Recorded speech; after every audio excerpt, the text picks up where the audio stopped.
Voy a hacer referencia a infecciones osteoarticulares.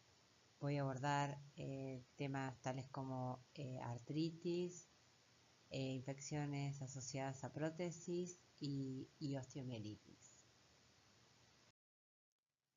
Con respecto a la artritis, estamos hablando de una inflamación en la articulación. De hecho, puede ser de origen infeccioso o no serlo, pero me voy a referir a lo que se conoce como artritis infecciosa, donde se va a dar una infección en el espacio articular. Puede ser monoarticular, o sea, comprometer una sola articulación o varias articulaciones, y puede tener, en cuanto al tiempo de presentación, ser aguda o crónica. Para que esto ocurra, de hecho, tienen que haber factores que lo predispongan. ¿Cuáles son esos factores o pacientes que tienen más predisposición a tener esta artritis infecciosa? Pacientes con traumatismo, pacientes con artritis reumatoidea, pacientes que consumen drogas endovenosas, pacientes diabéticos, pacientes que tienen osteoartritis, son quienes van a tener mayor predisposición a adquirir esta infección. La artritis infecciosa suele contraerse por la vía hematógena en el transcurso de una bacteremia manifiesta, oculta, y esto de hecho también incluye la que acompaña la endocarditis. Esta infección puede darse tanto en las articulaciones normales, en articulaciones que tengan algún tipo de patología previa, como así también si hay una prótesis colocada en la articulación. En todos los casos, de hecho, si hay una alteración en la arquitectura articular, la predisposición de hecho va a ser mucho mayor. La membrana sinovial muy vascularizada de la articulación carece de una membrana basal limitante y es sobre todo una superficie de depósito para que cuando se dé esta bacteremia oculta o aparente se instale la infección. Otras vías de infección son la inoculación directa de bacterias en la articulación, sobre todo durante las cirugías o los traumatismos o las punciones percutáneas, tanto por clavo, aguja, espina, como también hay que tener en cuenta la infección por contigüidad. Esta sería desde una osteomielitis hacia la articulación. Generalmente esto ocurre en los niños menores de 1 año, teniendo en cuenta la arquitectura que todavía no está del todo desarrollada en estos niños. Dentro de las articulaciones que se van a ver afectadas en cuanto a prevalencia, de hecho, la articulación de la rodilla es la más frecuente. Otras articulaciones nativas a menudo afectadas en los adultos son cadera, hombro y muñeca y tobillo. En los niños predomina la infección en la articulación de la cadera. No son habituales las infecciones de las articulaciones periféricas de las manos, salvo que se haya dado algún tipo de traumatismo, sobre todo por mordedura animal o humana. Las artritis infecciones de las articulaciones periféricas de los pies suelen deberse a la diseminación por contigüidad de úlceras cutáneas o infecciones en los tejidos blandos, o porque se de antemano una osteomielitis adyacente. Y esto más que nada por ahí se ve en las articulaciones esternoclaviculares o costocondriales, que son poco habituales. Además, por otro lado, hay que tener en cuenta que estas articulaciones en pacientes adictos endovenosos, como debido a las complicaciones que se dan por la bacteremia oculta, por la cateterización de la vena subclavia, son factores de riesgo para sospechar estas posibles complicaciones. La mayoría de los pacientes con artritis, sobre todo de etiología bacteriana aguda, tienen los síntomas principales de la artritis, o sea, dolor, pérdida de funcionalidad de una articulación o más durante un periodo por lo menos de 1 a 2 semanas. Hay un dolor intenso, la movilidad está disminuida y también, como estamos viendo, son todos signos de inflamación, pero esto no me estaría dando la etiología de que sea realmente infecciosa. Además de esto, el hecho de la anamnesis minuciosa me diferencia cuáles son los pacientes ante los cuales voy a poder sospechar estos signos. Los hallazgos efectuados en la exploración física de las articulaciones periféricas infectadas consisten en la sensibilidad dolorosa a la palpación del articular, la inflamación o por ahí presencia hasta de derrame. Y además, por otro lado, hay que evaluar el rango de movilidad que tiene la articulación, que en general llega a estar limitado. Con esto tan solo estamos viendo un compromiso de la articulación sin poder establecer la etiología. Las pruebas complementarias suelen mostrar una elevación en el recuento de leucocitos. Por ahí hay un aumento en la eritrosedimentación como en la proteína C reactiva, pero no son pruebas concluyentes en estos casos. Puede darse, como no, cuando la presentación es infecciosa. En el caso de requerirse, más que nada cuando hay presencia de líquido, la artrocentesis, de hecho, es una medida más que por un lado descompresiva cuando aparece el líquido y que alivia los dolores, como también ayuda al diagnóstico. Los estudios radiológicos de la articulación y las estructuras periarticulares afectadas por la artritis suelen proporcionar información adicional útil para establecer el diagnóstico y evaluar si hay algún tipo de complicación de la infección. La radiografía simple al comienzo de la infección suelen mostrar inflamación de las partes blandas, periarticulares y edemas, como así también si hay algún tipo de enfermedad articular previa o si hay presencia de cuerpos extraños o una osteomielitis que ha llevado a esto. La ecografía es otra prueba sencilla que lo que afirma es la presencia de si hay líquido y en la articulación, y además también sirve para guiar para la posible punción que se va a realizar después. La tomografía y la resonancia nos dan imágenes más que nada cuando las articulaciones no son las que más frecuentes se van a ver comprometidas y son las que nos, más que nada cuando estamos hablando de la articulación de cadera, sacroilíaca o esternoclavicular, son importantes en cuanto a aportarnos imágenes. Y de hecho esto hace que teniendo toda esta sintomatología no tengamos todavía la posibilidad, o sea, lo que estamos viendo es una complicación de la articulación, pero no la etiología. En cuanto a la presentación aguda de la artritis infecciosa, la etiología puede ser bacteriana, viral o parasitaria. Con respecto a la etiología bacteriana, tanto en la población adulta como en los niños, Staphylo aureus sigue siendo el más frecuente, la bacteria más frecuente que causa esta patología.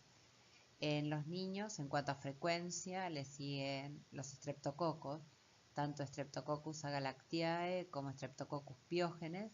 Tengan en cuenta que la presencia en una artritis de Streptococcus pneumoniae es un marcador de buscar también infecciones oncohematológicas. Y por otro lado, Haemophilus influenza. En la población adulta cambia completamente cuáles son las etiologías después, las que siguen a Staphylo aureus, donde acá aparecen los bacilos gram negativos, obviamente asociados por ahí a bacteremias desde focos abdominales o urinarios, y también aparece Neisseria gonorrhoeae. La artritis gonocóxica es una de las dos presentaciones clínicas que puede dar la infección gonocóxica diseminada. Los otros síndromes con tenosinovitis, dermatitis y polartrálgica sin afectar a las articulaciones también es otra de las posibilidades, pero bueno, estamos hablando de artritis. Neisseria gonorrhoeae posee diferentes factores de virulencia, muchos de ellos son proteínas de la superficie celular que van a darle la capacidad de que cuando se dé la bacteremia puedan impactar sobre esas articulaciones que no están del todo por ahí con una arquitectura normal. La unión del microorganismo al epitelio sinovial se facilita por los pilis de gran longitud que también contribuyen a inhibir la fagocitosis leucocitaria. Y es por eso que es tan importante en etiología de adultos, como así también la flora anaerobia por estas bacterias. Con respecto a Staphylo aureus, después de la entrada directa o hematógena a la articulación, la adherencia bacteriana se ve facilitada primero por la escasa separación del líquido sinovial y en algunos casos porque hay lesiones traumáticas o quirúrgicas previamente, lo que origina una mayor exposición de las proteínas de la matriz extracelular del huésped, tales como la fibronectina, el colágeno, la laminina, la elastina, y donde va a favorecer la unión de esta bacteria. Recordemos que dentro de los mecanismos de patogenicidad que tiene Staphylo aureus, también tiene la capacidad de producir exoenzimas que tienen actividad sobre estos componentes. La proteína de unión a la fibronectina y a la superficie bacteriana de las moléculas de adherencia es lo que hace que tengan un trofismo importante sobre estas articulaciones. Aunque ciertos productos o toxinas pueden aumentar de manera directa la lesión tisular en la articulación, la mayor parte de esta lesión se debe a la respuesta inflamatoria que va a dar el huésped frente a la presencia de los microorganismos en la articulación. La replicación bacteriana más todos los productos lo que hacen es complicar más la posibilidad de la destrucción de la articulación. Teniendo en cuenta que no solamente la vía hematógena, si bien es la más importante para que se instaure la infección, el hecho de que se pueda dar por una contigüidad, o sea, por una lesión, hay patógenos, a tenerlos en cuenta, más que nada tras mordeduras, por ejemplo, de perros o gatos, donde se ve involucrada Pasteurella multocida, Capnocitofaga, y también en el caso de las mordeduras humanas, Eichenella corrode, Fusobacterium nucleatum, y a veces en algunas situaciones tras mordeduras de ratas se ha encontrado involucrada a Streptobacillus moniliformis como posible causa de esta infección. Por eso hay que tener en cuenta si esto es debido a mordedura para poder evaluar más que nada como para pensarlos en el esquema antibiótico. Panthoea aglomerans es la bacteria que se cultiva con una también importancia más que nada cuando la lesión es debida a la lesión por espinas, más que nada en plantas de pie.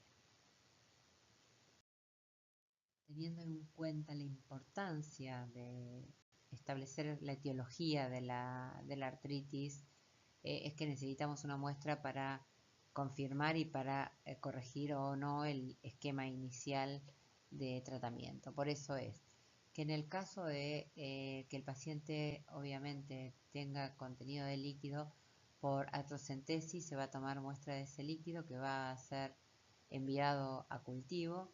En el caso de que se requiera una artrotomía, o sea, una abertura de la articulación, en ese caso se va a tomar tanto muestra del líquido como también del tejido sinovial. Recuerden que es importantísimo el hecho de que si se da una infección va a haber una bacteremia de ese sitio, es por eso que los hemocultivos deben acompañar al líquido para establecer el diagnóstico microbiológico. El líquido articular, que pudo haber sido tomado por artrocentesis o artrotomía, se va a recolectar en un tubo estéril. Ese tubo se va a enviar al laboratorio, en el laboratorio se van a hacer extendidos. Esos extendidos se van a colorear por las distintas técnicas Gram, Sin-Nielsen o Giemsa, y a su vez la muestra va a ser cultivada en medios semisólidos y en medios líquidos. Dentro de estos medios semisólidos, agar sangre, agar chocolate y caldos de enriquecimiento, porque tengan en cuenta que si la carga bacteriana es muy baja, requiere un líquido, medio líquido para poder desarrollar, porque no necesariamente tiene por qué desarrollar en los medios sólidos. Las muestras de hemocultivo, ustedes saben que nunca es una sola muestra, más que esto cuando estamos evaluando una bacteremia desde un foco, son por lo menos 2 muestras de hemocultivo. En el caso de que la metodología que se utilice sea la manual, que recuerdan que eran los frascos de vidrio con el contenido del caldo, es que van a tomar la muestra en estos frascos y enviar al laboratorio. Recuerden que acá la lectura se hace cada 24 horas y que de ahí se pasa a medios sólidos para evaluar. Y por otro lado, los métodos automatizados, donde acá existe un código de barras, donde el hemocultivo se pone dentro de la estufa bajo un lector y está conectada a una PC que nos va a dar la información de la positividad o no de ese frasco de hemocultivo. Es por eso que acá, por ahí en pocas horas, uno ya sabe si hay crecimiento bacteriano. Las artritis o artropatías causadas por agentes virales suelen ser agudas, ir acompañadas de signos y síntomas de enfermedad sistémica febril y en general resuelven con el resto de las manifestaciones patológicas.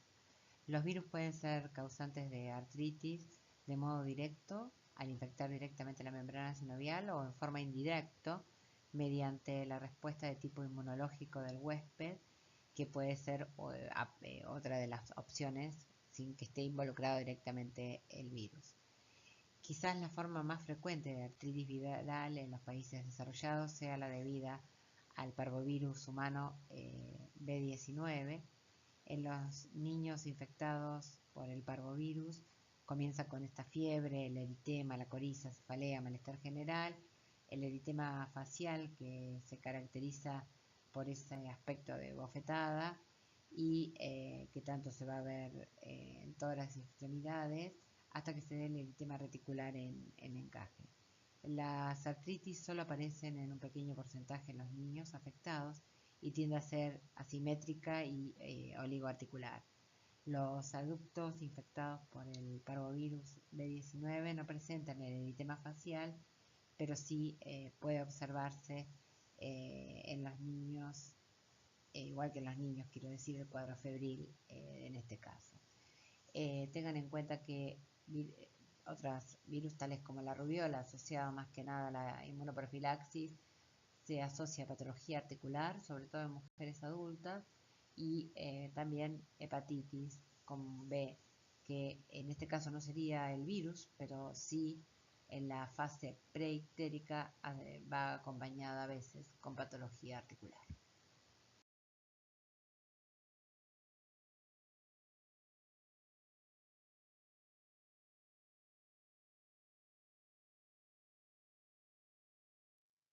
La rubiola es otra causa principal de artritis viral en los adultos y sobre todo se ve en los países en vía de desarrollo.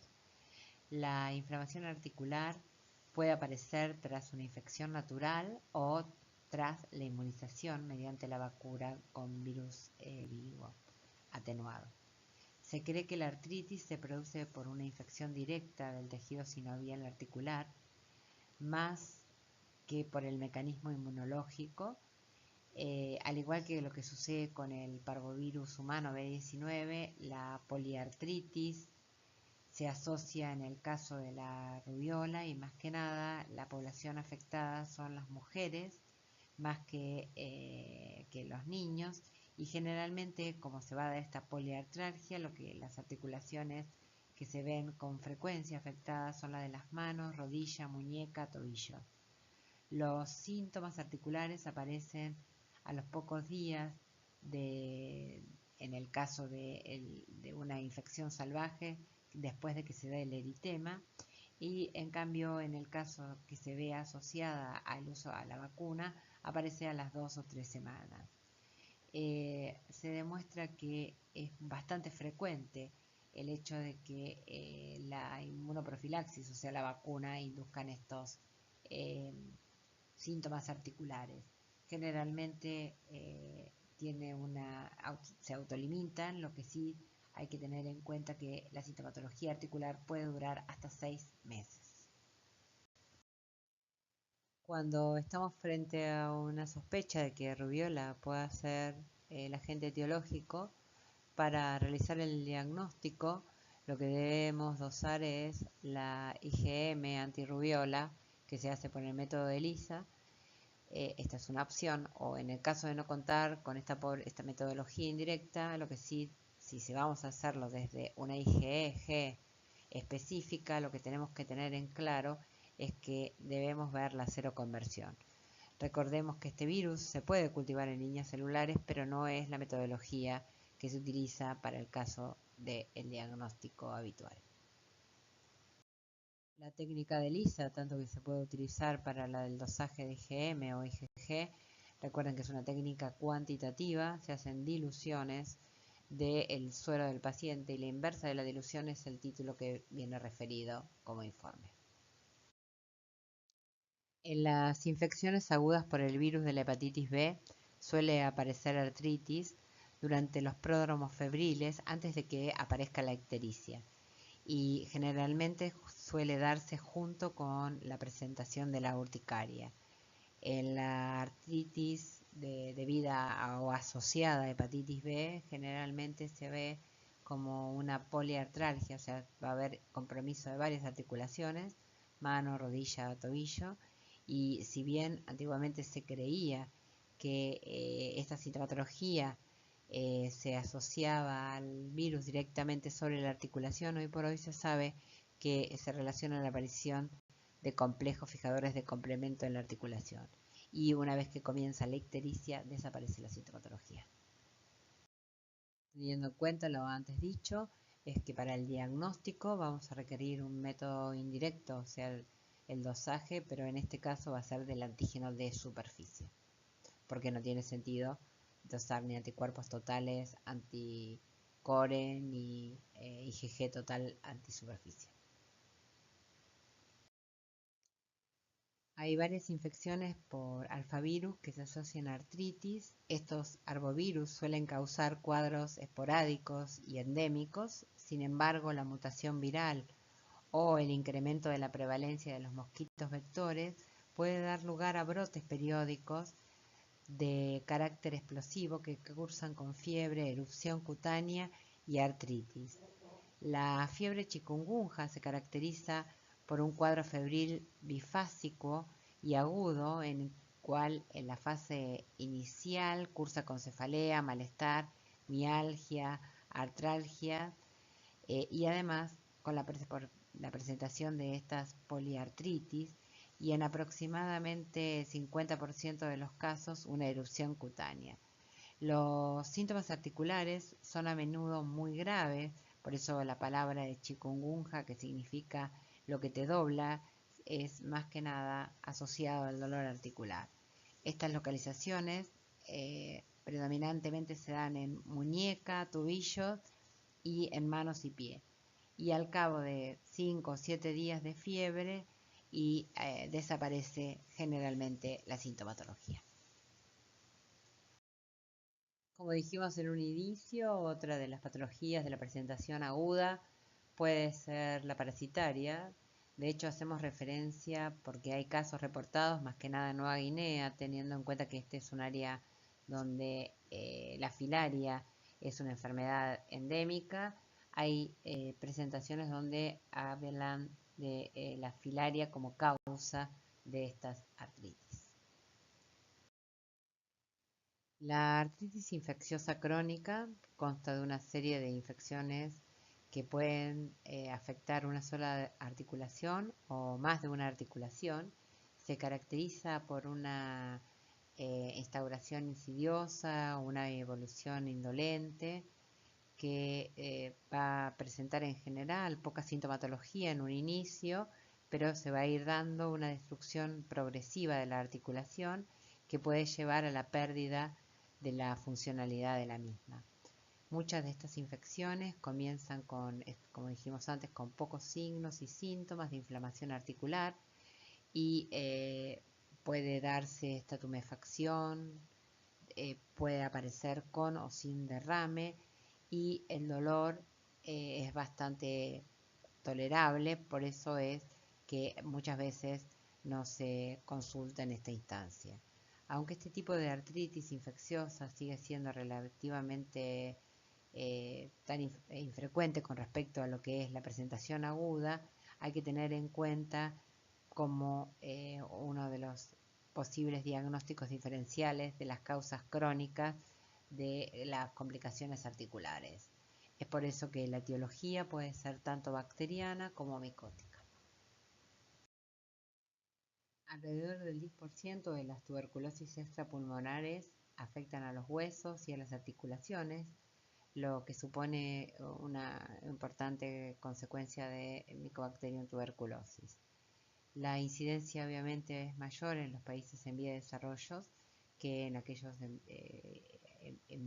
que son países desarrollados, y también hay que tener en cuenta esta combinación letal con el virus del HIV.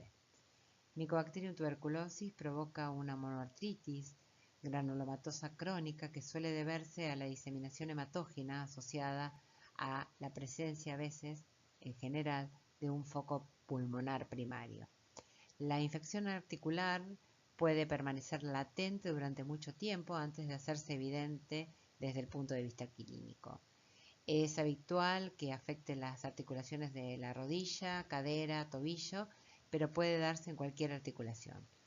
Las micobacterias no tuberculosas, a diferencia de Mycobacterium tuberculosis, en general puede deberse la presentación en estas artritis crónicas e infecciosas debidas más que nada por ahí a la inoculación percutánea directa, más que nada teniendo en cuenta que son micobacterias saprófitas que las podemos encontrar tanto en la tierra como en el agua. Es por eso que por ahí causas tales micobacterias tales como Avium intracelular, Kansasi, Marinum, Terrae pueden ser causantes de estas infecciones, y que en general se van a dar más que nada por traumatismo y donde se encuentran estas micobacterias. Mycobacterium leprae también se ha asociado en algunas pocas ocasiones a artritis inflamatorias que suelen aparecer generalmente junto al eritema nodoso leproso. Esta reacción sistémica está causada obviamente por inmunocomplejos circulantes y su forma más grave comienza con una tumefacción difusa de los tejidos blandos, ojos, orejas, nervios, junto con esta poliartritis aguda que se va a dar más que nada en las manos, muñeca y tobillos. La etiología micótica de las artritis crónicas incluye la Sporotrix schenckii. Recordemos que este hongo dimórfico tiene la característica de encontrarse en climas húmedos y que más que nada se asocia a los suelos húmedos donde se aloja este hongo y que tras traumatismo puede empezar a comprometer generalmente las articulaciones, y las más afectadas son rodilla, muñeca y codo. Recuerden que estos hongos dimórficos requieren 2 temperaturas para su desarrollo y es la forma de realizar el diagnóstico. Lo mismo con el coincidoides, que también es otro hongo dimórfico, lo que sí cambia es más que nada el área donde es endémica, y en el caso de este, además de la posibilidad del de desarrollo en cultivos, también podemos contar con pruebas indirectas como las pruebas serológicas para realizar el diagnóstico. La colocación de prótesis, tanto de articulaciones de cadera, rodilla, hombro, pasaron a ser un procedimiento habitual debido al excelente éxito que uno tiene para restablecer la funcionalidad de los pacientes de la articulación afectada. De hecho, hay una relación. Cuando uno coloca un implante, va a darse más que nada la adherencia de microorganismos a ese implante. Estos microorganismos van a ser pocos y van a ser quienes tengan la capacidad de formar el biofilm, y esta adherencia va a estar controlada por la respuesta inflamatoria. Mientras esto funcione adecuadamente, quiero decir, el hecho de que en el implante puedan darse la colonización a través de microorganismos con biofilm y la respuesta inmune lo controle, no va a haber ningún tipo de infección sobre esa prótesis. ¿Cuándo se puede llegar a dar la infección? Una es en el momento de colocación del implante. Una opción es que se dé directamente la inoculación en el acto quirúrgico y obviamente generalmente quienes van a estar más involucradas son los microorganismos que son flora habitual o que estén colonizando la piel del paciente. La otra es el hecho de que el cuidado de la herida quirúrgica es tan importante como el acto quirúrgico, porque si no hay un buen curetaje de esa herida y limpieza, hace que la posibilidad de que microorganismos accedan a ese implante. Y la otra opción es que se dé en forma posterior a la colocación del implante, y más que nada está debida a bacteremias que va a hacer que microorganismos impacten sobre esas prótesis, o que exista un foco óseo, esto es una osteomielitis, cercano a la prótesis, y que esto conlleve a la infección de esa prótesis. Lo más frecuente es que los microorganismos que se asocian a infecciones protésicas sean quienes tienen esta capacidad de pasar a la forma de biofilm. Recuerden que estas bacterias tienen dos estadios, son las células planctónicas y las sésiles, que estas células planctónicas van a adherirse, van a comenzar a dividirse, van a crear toda un polisacárido a su alrededor, no en forma de cubrir, sino formando mini canales. Estas formas planctónicas que están dividiéndose y produciendo esta cantidad de estos exopolisacáridos van a madurar a la forma sésil, donde van a dejar de tener actividad reproductiva, y el problema es que algunas de estas formas que no terminaron a pasar pueden ser planctónicas, que van a salir de esa estructura de biofilm para ir a buscar otra área donde reproducirse y formar de nuevo esa estructura con esa matriz exopolisacárida. La realidad es que la forma en que tiene el organismo de manejar esta situación, porque esto siempre va a pasar en una prótesis, es evitar que en esa bacteremia, o sea, esta salida de las células planctónicas en busca de un nuevo sitio, sean eliminadas. En esta formación del biofilm se dice que como las bacterias están en esta fase sésil, o sea, en esta fase estacionaria, donde no hay división, hay una resistencia, por un lado, a la respuesta inmune. Primero, ¿por qué? Porque los anticuerpos sí pueden ingresar. Dijimos que en esta matriz hay como pequeños caminos que pueden llegar hacia las bacterias, pero nunca se va a dar la unión a C3b, por eso es que no va a haber fagocitosis. Y por otro lado, la susceptibilidad a los antibióticos se ve disminuida, más que nada porque las bacterias se encuentran en una fase estacionaria, y recuerden que los antibióticos necesitan actividad biológica porque tienen que accionar o en la síntesis de la pared, o en la síntesis proteica, o en la replicación de los ácidos nucleicos. Como podrán imaginarse, en cuanto a implantes ortopédicos hay una variedad importante. Tenemos tanto prótesis articulares de cualquier articulación, no solamente es cadera, rodilla, hay hombro, codo, o sea, de distintas articulaciones, como así también los materiales de osteosíntesis, que pueden constar de tornillos, solamente para estabilizar esa fractura, placa y tornillo, clavo endomedular, y en el caso de que la forma para estabilizar las fracturas, porque hay más de un sitio afectado, la utilización de los tutores externos. En el reemplazo total de cadera, que también se llama artroplastía total de cadera, el hueso y el cartílago dañado se remueve y se reemplaza por componentes protésicos. La cabeza del fémur dañada se remueve y se reemplaza por un vástago de metal que se coloca en el centro ahuecado del fémur. El vástago femoral puede ser cementado, generalmente adentro del hueso. La cabeza de metal o cerámica se coloca en la parte superior del vástago. Esta cabeza reemplaza la cabeza dañada del fémur, que se debe remover previo a la cirugía, a la colocación de la prótesis.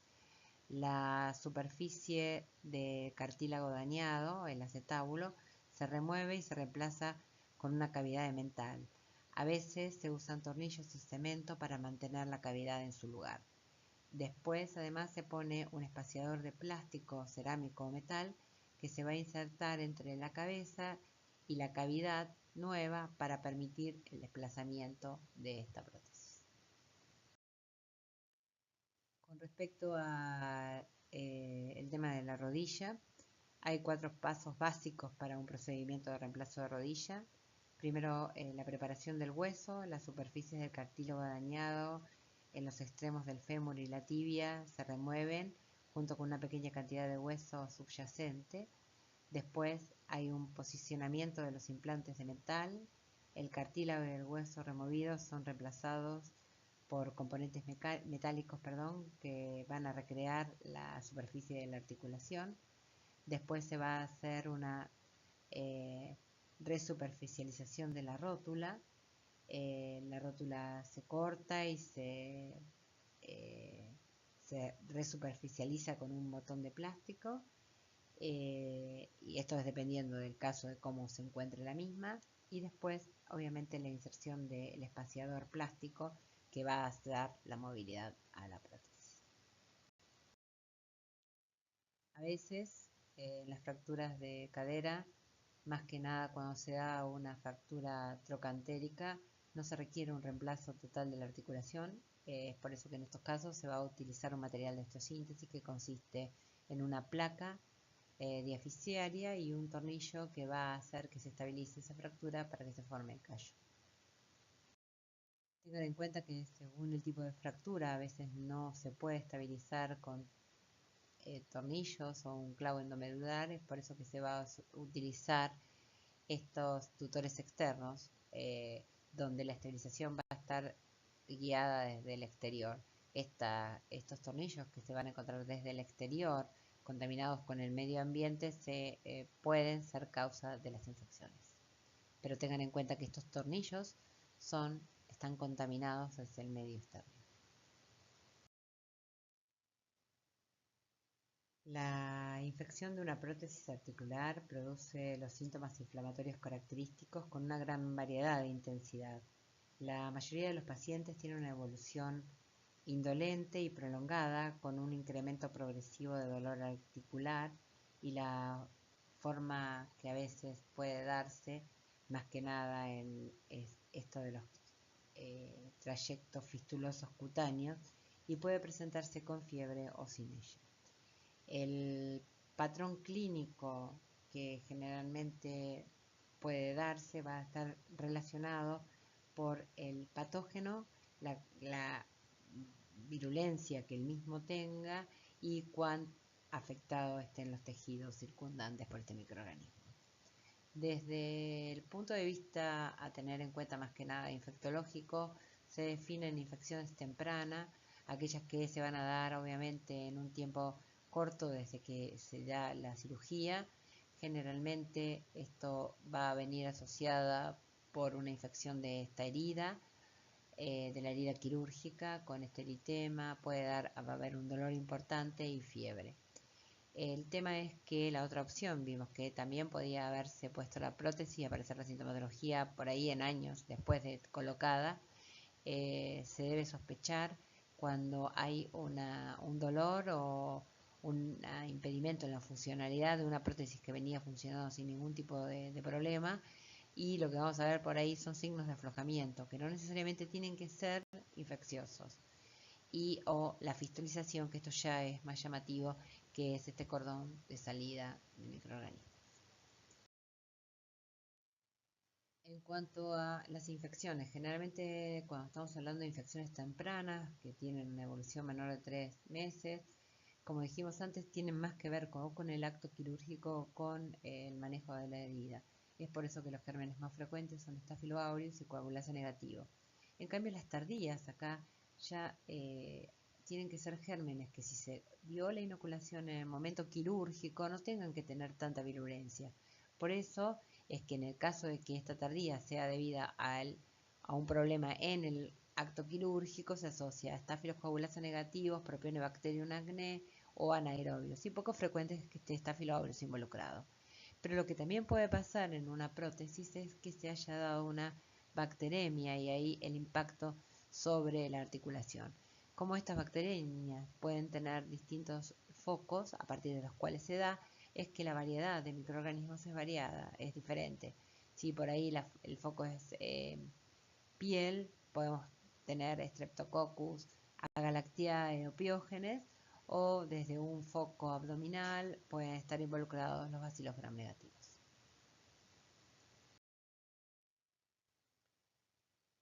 Teniendo en cuenta la importancia de hacer un diagnóstico correcto de una infección asociada a implantes, es que debemos saber que para arribar al mismo, esto va a requerir de una acción multidisciplinaria.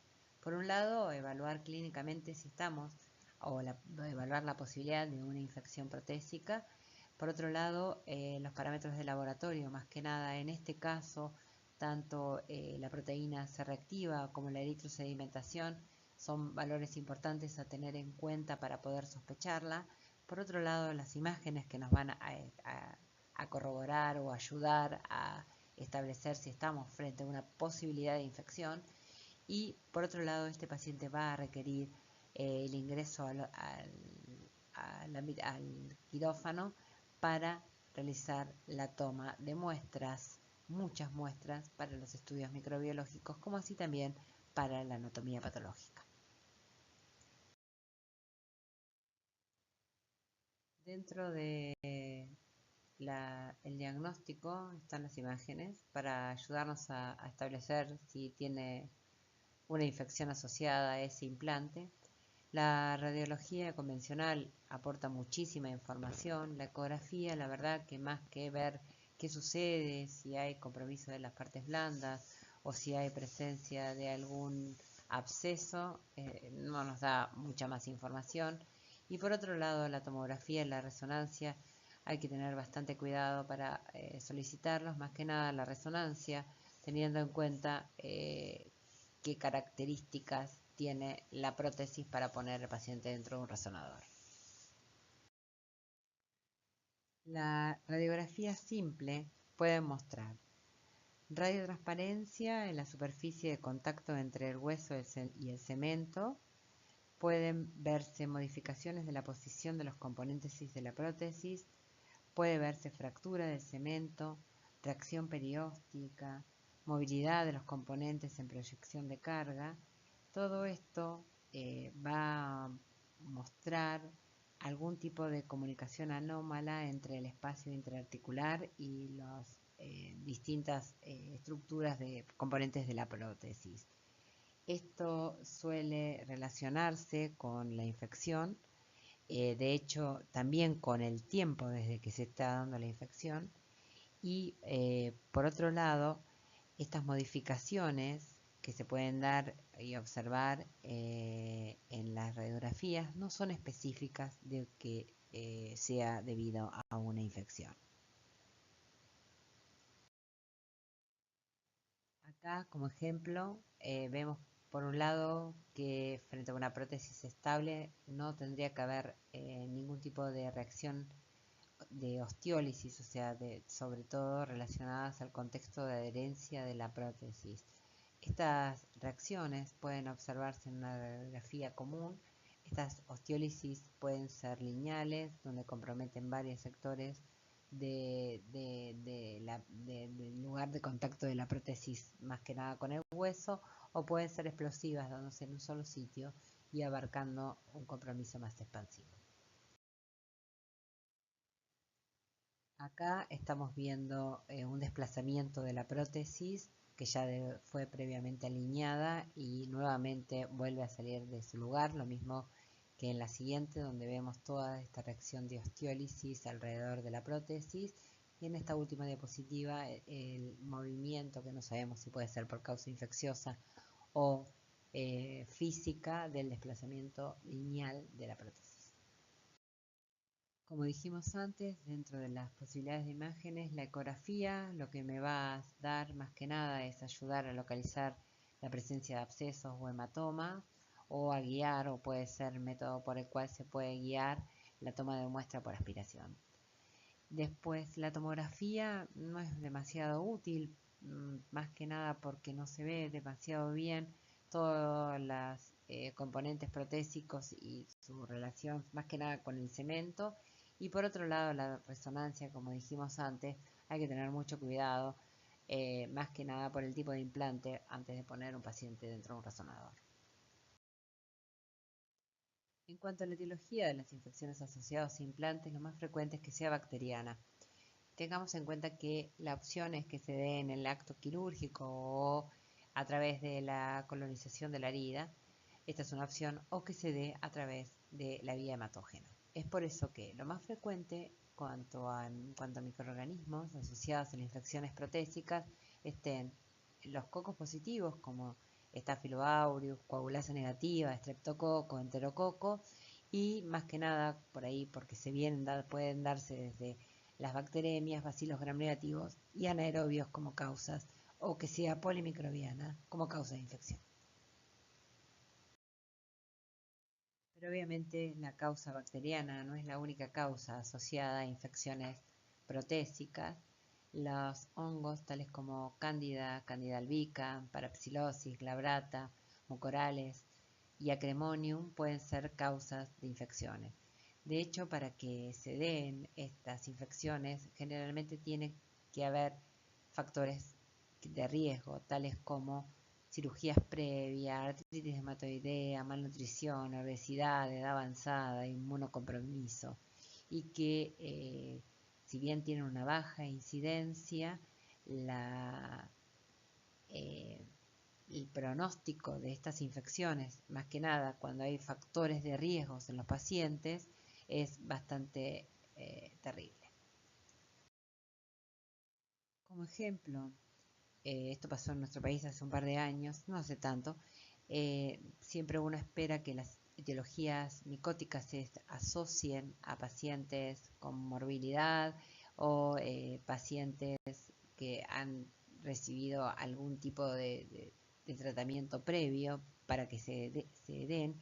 En este caso les muestro que en nuestro país hubo varios casos debido a artroscopías de pacientes jóvenes por ligamentos cruzados donde se dio la infección por Rhizopus y todos ellos debieron ir al reemplazo de esta articulación. Cuando obviamente está la sospecha de la infección protésica, el paciente va a ir a una revisión en el quirófano donde se va a decidir según el caso en cuanto cómo va a resolverse esta infección, y es por eso que se deben tomar en ese momento varias muestras. Esas muestras van a ser remitidas al laboratorio en distintos tubos.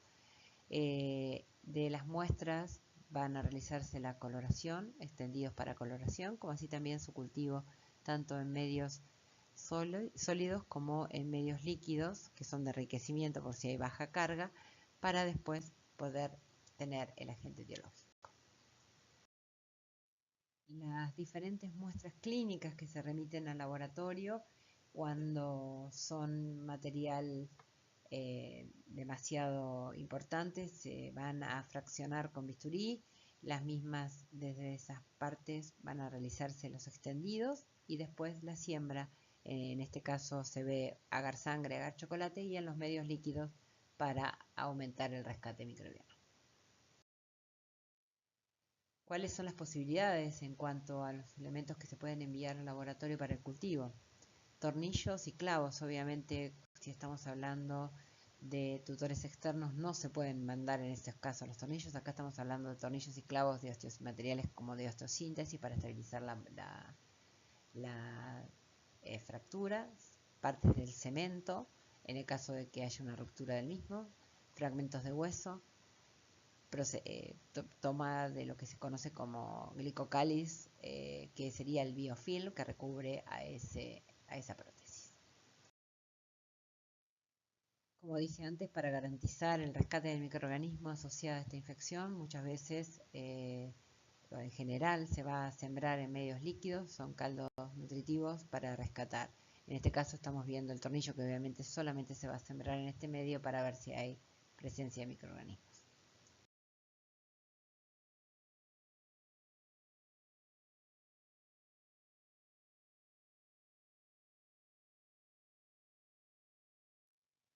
La osteomielitis es una enfermedad heterogénea en su fisiopatología, presentación y tratamiento. Es una enfermedad infecciosa antigua, una de las más difíciles en cuanto a lo que se relaciona a su tratamiento. Se caracteriza por una destrucción progresiva del hueso y la formación de áreas de secuestro. Esta osteomielitis puede ser de una causa hematógena o por contigüidad desde una infección de los tejidos blandos. La primera sospecha diagnóstica de osteomielitis se realiza a partir de los datos clínicos, más que nada, por eso es tan importante la anamnesis. Como es el tratamiento prolongado, se requiere, por un lado, imágenes como para establecer cuál es el lugar donde se encuentran estas áreas, en caso de que aparezcan, para realizar las distintas tomas de muestras y establecer cuál es la etiología.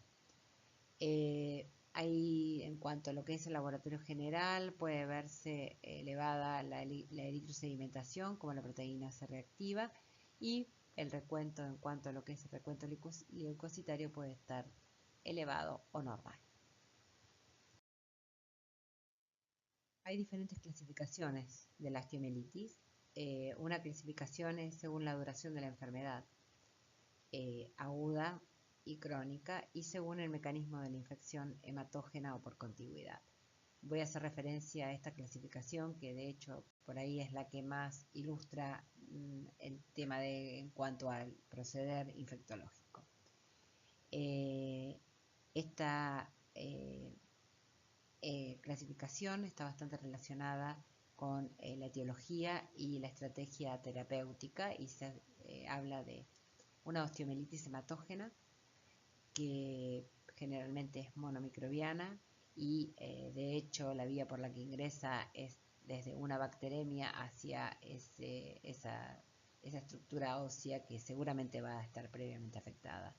O se clasifica como una osteomielitis secundaria a un foco contiguo, y acá se evalúa si hay o no hay insuficiencia vascular. La osteomielitis hematógena aguda de los huesos largos aparece sobre todo en niños. De hecho, puede darse en ancianos, en adictos a drogas endovenosos o pacientes que tengan algún tipo de catéter permanente. Esta osteomielitis hematógena afecta sobre todo a la metáfisis de los huesos largos. La tibia o el fémur son los que más frecuentemente se ven afectados. En los recién nacidos, la infección puede diseminarse al espacio articular adyacente y afectar múltiples zonas óseas. Como la infección no se limita a la metáfisis, alrededor de la mitad de los casos de osteomielitis neonatal afecta también a la articulación adyacente, con el desarrollo de una afectación séptica. Tengan en cuenta que es un foco desde el cual puede darse una bacteremia. Los capilares terminales de la arteria nutricia realizan giros agudos bajo la placa de crecimiento. Este sistema capilar, que está no anatomizado, desemboca en grandes sinusoides venosos, lo que hace que la sangre fluya en forma lenta y turbulenta, y que cualquier tipo de obstrucción favorezca la infección. Cualquier traumatismo leve puede producir un pequeño hematoma, obstrucción vascular, y por consiguiente darse la necrosis ósea. Si esta zona se ve contaminada por una bacteremia transitoria, se va a dar la infección, o puede darse, mejor dicho, la infección ósea. Esta infección va a conllevar a una inflamación, va a haber un incremento de la presión ósea, va a haber una reducción del pH en el área, como también disminución de la presión de oxígeno. Esto va a hacer que se comprometa la circulación medular y va a favorecer la diseminación de la infección. En lactantes, la infección puede progresar en sentido lateral a lo largo de la cortical ósea o a través de la epífisis. Todo esto hace que pueda darse a afectarse la superficie articular y que atraviese la placa de crecimiento. Resulta fundamental identificar el microorganismo que esté causando la infección. El tipo de patógeno y los datos asociados a su antibiograma ayudan a optimizar el tratamiento médico, por eso es que es tan importante la identificación de los mismos. De ahí que se requiera la toma de muestra, que puede ser por aspiración dirigida por tomografía o por directamente un acto quirúrgico donde se van a tomar varias muestras de ese tejido óseo, no solamente para el cultivo, sino también para la histopatología. En cuanto a la etiología, lo más frecuente es que sea bacteriana. De hecho, en lactantes, Staphylococcus aureus, al igual que en niños mayores de 1 año, es el germen más frecuente, seguida en lactantes por Streptococcus galattiae y Escherichia coli más que nada, o Escherichia coli casien. En el caso de niños mayores de 1 año, después de aureus, sigue Streptococcus pyogenes y Haemophilus influenza como etiología bacteriana. La osteomielitis puede ser causada, obviamente, como vimos antes, desde la vía hematógena o por continuidad desde una infección de los tejidos blandos. De hecho, en adultos también pueden verse afectados los huesos largos, no con tanta frecuencia como se ve en los niños, y acá lo más frecuente es que se dé desde la diáfisis y ahí llegará al canal medular. Lo que sí es más frecuente en adultos es la infección del disco intervertebral y las vértebras adyacentes, que esto se denomina cuando es un cuadro infeccioso como una espondilolisitis, que va a haber, donde va a darse una infección del espacio intervertebral y una osteomielitis vertebral. Todas ellas pueden aparecer o no con un absceso. Estos abscesos pueden ser siguiendo las líneas anatómicas, epidurales o del psoas que pueden venir asociadas. Se cree que la infección hematógena más que nada es la frecuente y se produce a partir de la arteria segmentaria, que va a ser la que va a nutrir a las vértebras y de ahí a los discos vertebrales.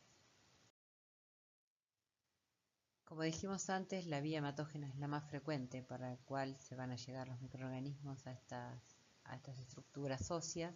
Es por eso que en cuanto a etiología, si el proceso se da desde una bacteremia de piel, esperamos que sea Staphylococcus Streptococcus pyogenes como posibles etiologías. Si la afección es genitourinaria o gastrointestinal, Bacillus gram negativo, enterococos y anaerobios. Y si la infección es bucodental, podemos sospechar de Streptococcus del grupo Viridae o anaerobios como posibles etiologías. Las osteomielitis secundarias a un foco contiguo, esto sin insuficiencia vascular, más que nada se asocia a traumatismos y que desde ahí ingresen los microorganismos al tejido óseo, o puede ser debida a procedimientos operatorios o infecciones de las partes blandas adyacentes al hueso y desde ahí se dé la infección en la estructura ósea. Puede ser polimicrobiana o monomicrobiana, y de hecho Staphylococcus aureus sigue siendo el germen más frecuente de estas infecciones. La osteomielitis secundaria a un foco contiguo, cuando hay insuficiencia vascular, generalmente se ve asociada a pacientes con diabetes y suele aparecer en el pie y con menor frecuencia en mano. Varios factores pueden originar una infección del pie diabético.